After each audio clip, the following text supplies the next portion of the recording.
Quizlet has many options for teachers, students, and parents. Quizlet is free, but you can purchase it for $35 a year to avoid ads and to get upgrades. Teachers can create study sets or search for ones that have already been created. If you search by skill or topic, you can then filter these by grade level. After you choose a grade level, you can choose lessons.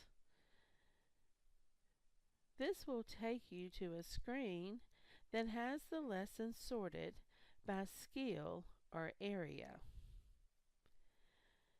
If you choose a skill, it will automatically load all lessons for that skill. It will adjust the level of difficulty based on the student's performance.